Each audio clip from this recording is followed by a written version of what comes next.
en 24 horas. GT28, saludamos al ministro de Gobierno, Henry Cucalón. Señor ministro, gracias por acompañarnos. Hay polémica alrededor de lo que está pasando en la Asamblea Nacional. Incluso sus propios ex colegas, compañeros del Partido Social Cristiano, ya lo han señalado a usted como el hombre del maletín. Buen día. Muy buenos días con los televidentes. Eso no tiene fundamento alguno. Nosotros, el Gobierno Nacional y este ministro, de forma transparente y directa, hemos venido señalando al país las incongruencias, las deficiencias que tiene este malhadado proceso de enjuiciamiento político al presidente por un peculado que no existe. Así que nosotros seguiremos llevando adelante una serie de acciones jurídicas y políticas a la luz del día para que esto no proceda y que se demuestre la inocencia del primer mandatario. Hace 10 días ya el Partido Social Cristiano dijo que hay 2 asambleístas que han sido tentados por el gobierno. No hay los nombres todavía, dijeron que iban a dar, aquí lo dijo Luis Almeida. Pasado mañana el Partido Social Cristiano se reúne y diremos quiénes son. Hasta ahora no hay los nombres. Bueno, eso es problema de quien lo dijo. Y me imagino que esa persona, ese legislador, tiene experiencia en este tipo de temas. Le agradeceríamos que así lo comente. Lo importante es lo que está pasando en el país. Mientras estamos en un proceso de enjuiciamiento político, al mismo tiempo, el Gobierno Nacional, los asambleístas, tienen que tratar temas muy importantes. Por ejemplo, el proyecto de ley de protección para la primera infancia, el tema de la reforma parcial a la Constitución para que las Fuerzas Armadas puedan intervenir en la seguridad interna del país. Y también estar con mucha atención de lo que va a ser el próximo mes el proceso de cambio de dignidades en la Asamblea Nacional. ¿Usted está conversando con los asambleístas? ¿Está buscando que no haya los votos para que censuren y destituyan al presidente? Mi trabajo como ministro de Gobierno es propender al diálogo con los asambleístas, sí, también, y con otras funciones del Estado. Y les pongo un ejemplo.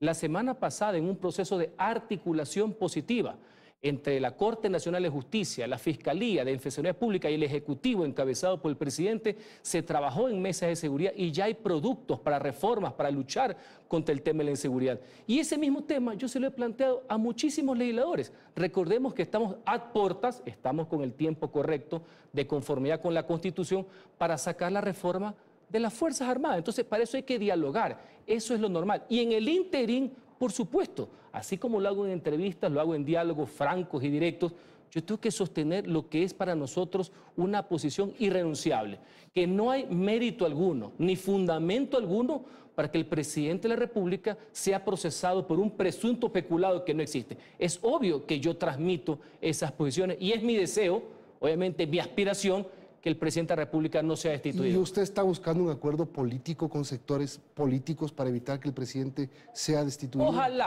Ojalá que una vez que pase... ¿Qué está ofreciendo el gobierno? Y le digo y le pregunto en buena lid, porque sí, ofrecer no necesariamente es ilícito. Ofrecer plata y otras cosas, sí. Eso sí. Ajá. Al margen de la ley, que algunos han de tener experiencia en esos pasadas, en antiguas legislaturas. Yo no sé esas cosas, nunca he practicado. Yo tengo mis manos limpias. Pero en esa línea siempre el diálogo está abierto. Le he puesto varios temas a la par de este enjuiciamiento político donde uno puede tener y debe tener diálogo para escuchar posturas y para que también escuchen cuál es la posición del Gobierno Nacional en este y muchos otros temas. Y yo hago una reflexión inclusive. Ojalá que cuando termine esto, hacia los primeros días del mes de mayo, vayamos a una nueva concertación, a un nuevo proceso de unidad, donde tengamos claro todas las fuerzas políticas y el gobierno también de la mano, porque hay que hacerlo así, de que tenemos que enfrentar la crisis de inseguridad y al crimen organizado, al narcotráfico, que es la mayor amenaza que tiene tanto la vida de los ecuatorianos como el Estado mismo. O sea, si el presidente sortea el juicio político, ¿usted cree que va a haber un gobierno de concertación con ministerios entregados a diferentes organizaciones políticas? No he dicho... Y le vuelvo a decir en buena lid, porque... En muy buena lid, inclusive... Hay una reflexión generalizada. Ojalá en general las fuerzas políticas pudieran adoptar una corresponsabilidad con lo que está sucediendo. Pero en todo caso, lo importante es fijarse cuáles son las grandes metas nacionales. Y no es la del juicio político. La gran preocupación que tienen los ciudadanos, válida, legítima, tiene que ver, por ejemplo, con el tema de la inseguridad. Hoy, por ejemplo, podemos anunciar una noticia importante, ustedes lo han relatado, la detención de alias Elvi, uno de los líderes de los tijerones, en Esmeraldas, directamente implicado con el acto terrorista del asesinato de 9 pescadores. Tenemos que aunar todos los esfuerzos posibles, ejecutivo, función judicial, Asamblea Nacional. Ese es el gran acuerdo sobre lo fundamental que necesitamos. Ya voy a eso, porque es importante el tema de la seguridad, pero quiero terminar con el tema político. ¿Usted escuchó lo que salió ayer, ese audio en que se escucha a la subcoordinadora de Pachacutic, Cecilia Velázquez? Sí, la escuché y ella es dueña de sus propias palabras y hasta las ediciones que supuestamente hay. Ocurrencias y declaraciones de la persona. Lo importante es que yo como ministro de Gobierno y el Gobierno haga aquí en adelante. Usted no está ofreciendo nada. ¿No hay nadie del Gobierno que esté ofreciendo ministerios? No. ¿Cómo está haciendo para conseguir que no haya los votos? Porque si no, estamos a un mes de que termine el gobierno. Bueno, hemos avanzado muchísimo. Si usted ve, inclusive en muchos legisladores, en la opinión pública, abogados, cada vez es más risible el tema del supuesto peculado en Flopec que no existe por parte del presidente de la República. Creo que el proceso avanza bien en la Comisión de Fiscalización. En lo jurídico, porque en lo político ya se escuchan voces de que si no hay nada en lo de peculado, hay por la falta de medicinas y por otras cosas más que el gobierno estarían, para variar, saliéndose del dictamen de la Corte Constitucional. ¿Y ustedes qué van a hacer? No ha de ser que uno coge solamente lo que le interesa, pues no ha de ser que la democracia funciona solamente cuando uno coge lo que le conviene. El dictamen es integral, un dictamen de admisibilidad del trámite, sí, pero al mismo tiempo está enmarcado. Ahora, usted me dirá con justa razón también que al final de cuentas hay una valoración política, porque el tema está caído. El tema jurídicamente no tiene ni pies ni cabeza, y eso lo saben hasta los mismos proponentes. O sea, el juicio no debería proseguir. Pero no hay razones para hacerlo y cada vez está mucho más fehacientemente demostrado. Ahora, si van al tema netamente político y después de la intervención del primer mandatario, ya que lo ven político, porque jurídicamente no hay nada que hacer y lo saben los mismos proponentes, bueno, habrá respuestas también de carácter político para ese análisis. Hay que ver quiénes le hacen el juego a los que no tienen ni son ni ton para este tema, o si no, los que quieren pensar también en función de país, porque hay otros grandes objetivos de por medio en el cual hay que trabajar juntos. ¿Qué significa respuesta política? Hay varias respuestas políticas. Entre otras cosas, el presidente de la República tiene el derecho a la defensa, tiene el derecho de acudir al Pleno Nacional a demostrar cuál es su posición. Y estoy seguro que con todos los argumentos jurídicos y políticos, nosotros tenemos herramientas para convencer, para poder argumentar y para poder sumar a favor de la posición. Muerte cruzada es una de ellas. Bueno, lo hemos conversado aquí en este espacio. La disolución de la Asamblea por parte del presidente consignada en la Constitución y el anticipo de las elecciones generales, tanto asambleísta como presidente, es una opción que solo merece la conveniencia y oportunidad de quien la convoca, en este caso el primer mandatario. Ahora, ¿el presidente va a ir a la Comisión de Fiscalización? No, va a ir al Pleno, a la Comisión de Fiscalización. Hay todo un procedimiento reglado, hay unas delegaciones a abogados, etcétera, como también dentro del proceso a varias personas que van a dar su testimonio a favor del proceso. O sea, va el abogado del presidente a la Comisión de Fiscalización. ¿Cómo está el presidente? El presidente está estable, se ha comunicado públicamente que sufrió un cuadro de una infección, se ha recuperado de manera exitosa. En las próximas horas haremos los comunicados oficiales respectivos para que pueda estar, obviamente, nuevo en sus jornadas de trabajo. Pero sigue en el hospital. Sí, sigue en el hospital militar. En el hospital militar, sigue hospitalizado el presidente. Sí. Totalmente consciente y disponiendo, ¿no? Yo le he hablado con él. Bueno, ministro, en tema de seguridad, ¿se necesitan más acciones? El hecho de que tengamos 4 días, ya 5 días, sin un secretario de seguridad, por ejemplo, no habla muy bien del interés que tiene el gobierno sobre la seguridad, o por lo menos de la gestión.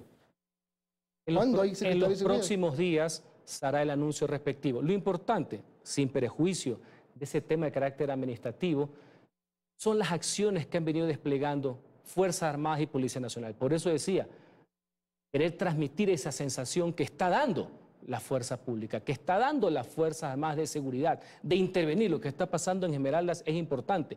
La desactivación de líderes, de los tijerones, que en la práctica son una banda terrorista, y así hay que calificarlos, creo que es un avance importante.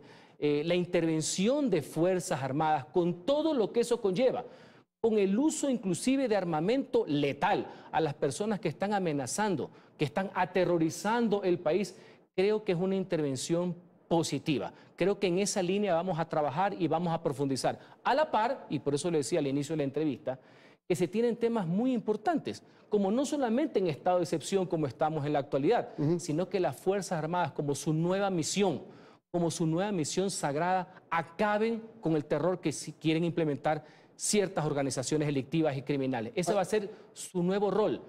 Así como serán victoriosos en la guerra hace algunas décadas, ahora esta es la nueva misión que tiene la Fuerza Armada. Pero todavía depende de la Asamblea, si es que es por la reforma parcial. Sin estado de excepción, pero ahora, pese a todo lo que está pasando, que comprendo más que nadie la preocupación ciudadana, la legítima indignación, inclusive, ya se están viendo resultados concretos de esa intervención militar, por ejemplo, en el caso de Esmeraldas. Ahora, para terminar, vuelvo al juicio político y vuelvo a la Comisión de Fiscalización, porque hoy en la tarde empiezan las comparecencias. El gobierno ha presentado 40 pedidos de comparecencias y 60 pruebas. La acusación, 12 comparecencias y 13 pruebas, si no me equivoco. Es así la diferencia de cosas. Lo importante es el contenido. Esto no solamente es un tema numérico. Están claros cuáles son los documentos, cuáles son las pruebas. El tema de la celebración del contrato en periodo pasado, que la Contraloría General del Estado en ningún momento determinó que debía darse por terminado ese contrato, a diferencia de lo que señala la Corte Constitucional, que para mí se perdieron en ese párrafo. Pero esas recomendaciones técnicas que sí dio la Contraloría, que fueron acogidas ya en el mandato del presidente Lasso, es lo que permitió que tenga utilidades históricas la empresa Flopec. Esa, entre muchas otras pruebas más de documentos que demuestran cuál es el accionar del gobierno y el cumplimiento fidedigno de las recomendaciones técnicas de la Contraloría, es lo que se va a demostrar en la Comisión de Fiscalización. Ahí debería, según el gobierno, salir la recomendación de que no se siga con el juicio político. Eso es lo lógico, más allá que a veces en la política no funciona la lógica, pero procesalmente hablando, de este proceso que está caído, que no tiene ni pies ni cabeza, que es burdo, el mínimamente verosímil, como señaló en su trámite de emisión de la Corte, estamos seguros que la verdad triunfará. Y las pruebas, y fundamentalmente, Milton, los hechos que están consignados en los documentos. Pero ya se probó la semana pasada que no tiene los votos del gobierno en la Comisión de Fiscalización, pues 5 asambleístas votaron por no permitirle a Villavicencio y a Ana Belén Cordero meter unas pruebas. Y aquí está el asambleísta Bruno Segovia, que es parte de la comisión, y seguramente ya mismo Liz va a hablar con esto sobre... Bueno, finalmente se decide en el Pleno de la Asamblea Nacional. Esa es una de las variables, lo que usted ha señalado, pero lo que no van a poder revertir es la teoría de los hechos. En la teoría de las opiniones son válidas, pero la teoría de los hechos son los que están consignados en las pruebas. Y eso es opinión pública también. También, por supuesto. Ministro, muchas gracias. Gracias a usted, muy buenos días con todos. Henry Cucalón, ministro de Gobierno. Vamos a la pausa y volvemos para conversar con Bruno Segovia, asambleísta, miembro de la Comisión de Fiscalización.